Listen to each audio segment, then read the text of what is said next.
Last ভিডিওতে বলছিলাম 2 দিনের ভিতরে ক্যামেরা টেস্ট নিয়ে হাজির হবো, and here I am. So আজকের ভিডিওটা কিন্তু একটুকু সময় নষ্ট করবো না, কথা হবে টু দ্য পয়েন্টে। অ্যান্ড ক্যামেরা টেস্টিংয়ের ভিডিও সম্পূর্ণটাই প্ল্যান করছি আউটডোরে করার চেষ্টা করবো। সো তাহলে চলুন যাওয়া যাক।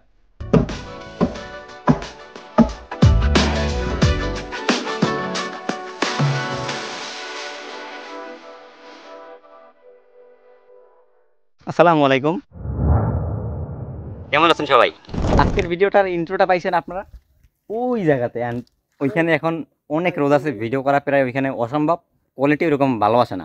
দেন আমরা ডিসিশন চেঞ্জ করে এই জায়গাটায় ভিডিও করার প্ল্যান করছি, অ্যান্ড মোটামুটি দেখা যাক কেমন কি হয়। আচ্ছা, আজকের ভিডিওটা আমরা শুরু করতেছি ফোনটার মেইন সেন্সর দিকে। দেখেন, ভিডিওগ্রাফিতে কিন্তু আইফোন অলওয়েজ বেস্ট, অ্যান্ড সেখানে আইফোন 11টায় আপনারা কোনো কমতি পাবেন না। আপনার ডে লাইট কন্ডিশনে এই ফোনটার ভিডিওটা একেবারে সব কিছু আমার কাছে অ্যাকুরেট মনে হয়েছে।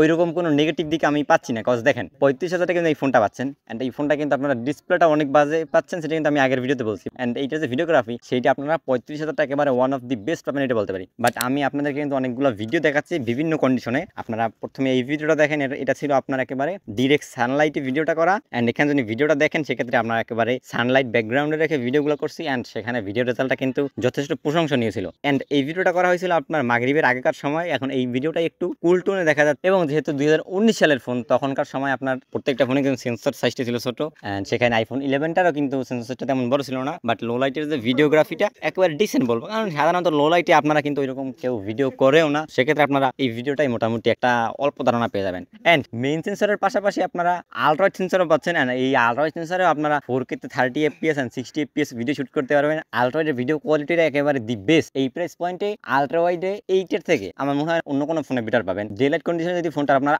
আলট্রা ওয়াইড সেন্সর থেকে ভিডিও করেন, সেক্ষেত্রে একেবারে মেইন সেন্সরের মতো আউটপুট পাবেন, অ্যান্ড ফিল্ড অফ ভিউটা সেটা কিন্তু অনেক ওয়াইড, 120 ডিগ্রির মতো। সো যারা ব্লগিং করতে যাচ্ছেন, আইফোন 11টা কিন্তু মাস্ট ট্রাই করে দেখবেন। অ্যান্ড ফোনটার সামনের দিকেও সেম একই 12 মেগাপিক্সেলের একটা সেন্সর পাচ্ছেন। এখানে 4K তে 30 FPS 60 FPS ভিডিও করতে পারবেন। ফ্রন্ট ক্যামেরার ভিডিওটা বাজেট ওরিয়েন্টেশনে 35,000 টাকা ঠিকঠাক আছে, মোটামুটি আপনাদের একটা আইডিয়া হয়ে গেছে। তো আমাদের মোটামুটি 3টা পয়েন্ট কনক্লুশন করলাম, আপনাদের main camera, ultra wide camera, main camera, low light এবং ফ্রন্ট ক্যামেরা। বাট এবার যদি আমরা ক্যামেরার ফিচার নিয়ে কথা বলি, শুরুতে যদি আমরা ফোনটার একটু লেন্স শিফটিংটা আপনাদেরকে দেখাই, অ্যাপেলের লেন্স শিফটিংটা কিন্তু অলওয়েজ বেটার হয় যে কোনো আপনার বাজেট বা ফ্ল্যাগশিপ অ্যান্ড্রয়েডের ফোন থেকে। সেম একই জিনিসটা আইফোন 11-এর সাথেও হয়। হ্যাঁ, আপনারা মেইন ক্যামেরা এবং আলট্রা সেন্সরে যদি 4K তে 60 FPS ভিডিও করতে পারবেন, অ্যান্ড আপনারা কিন্তু এইটাতে লেন্স শিফটিংটা করতে পারবেন। সো আপনাদেরকে একেবারে একটু লাইভে লেন্স শিফটিংটা দেখাইনি। আলট্রা ওয়াইডে নেই, মেইন ক্যামেরা অ্যান্ড আলট্রা ওয়াইডে নেই, মেইন ক্যামেরা। সো মোটামুটি লেন্স শিফটিংটা আপনারা হয়তো দেখতে পাচ্ছেন, বাট আপনাদেরকে আরেকটু ভালো বোঝার সুবিধার্থে আমার গ্যালাক্সি S20 FE এর সাথে এইটার লেন্স শিফটিংটা একটু কম্পেয়ার করে দেখাচ্ছি। সো এই মুহূর্তে আমরা ভিডিও করতেছি গ্যালাক্সি S20 FE দিয়ে, অ্যান্ড এইটার লেন্স শিফটিংটা আপনাদের একটু দেখাই দিচ্ছি। Ultra wide sensor shift, main camera, ultra wide, main camera, ultra wide. এখন আপনারা মনে হয় এখানে স্পষ্ট একটা ডিফারেন্স দেখতে পাচ্ছেন।